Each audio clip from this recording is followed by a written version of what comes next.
The White House is expressing support for a UN Security Council effort to establish a ceasefire in Yemen. Russia proposed a draft ceasefire resolution over the weekend. This as China becomes the latest country to shut down its embassy in the country. For more on this, we're joined by CCTV's Daniel Ryntjes. Daniel, some late-breaking developments there, a lot going on, moving in this story. Yes, we've just heard from the Chinese that essentially they have packed and gone away.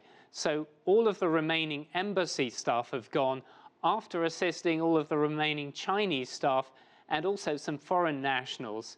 And all of this comes, Elaine, at a time when the security situation is deteriorating in the country and aid agencies are warning of the humanitarian consequences of this.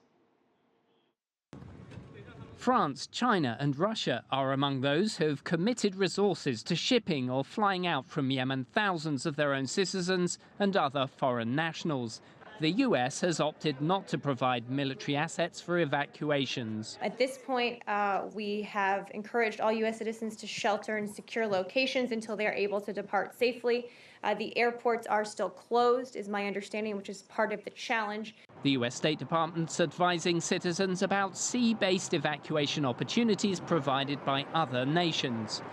But a cluster of Arab American advocacy organizations are encouraging Yemeni Americans to sign up to an alternative website, stuckinyemen.com, saying Yemeni Americans feel abandoned.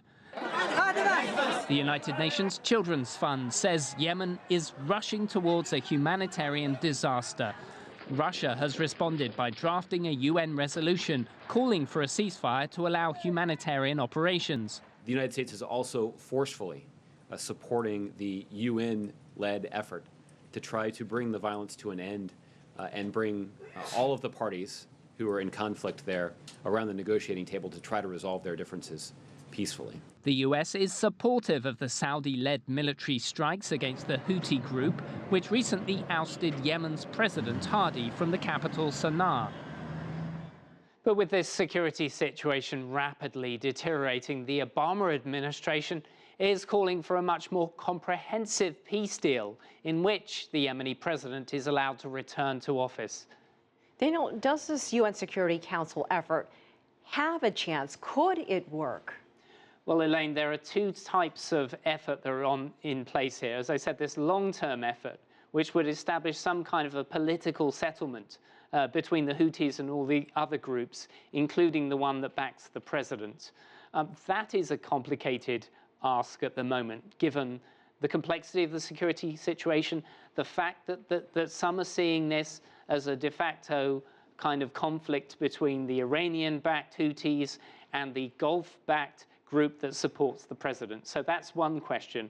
In the short term, though, there has to be an appeal to the hearts here, because there's a lot of children involved in this conflict. A lot of children have died.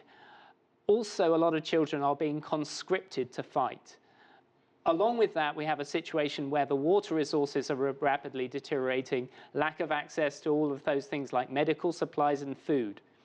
So I think in the short term, the Russians and others are looking for some kind of a corridor to get humanitarian supplies in there. I think that has to be a practical aim of all of the parties here.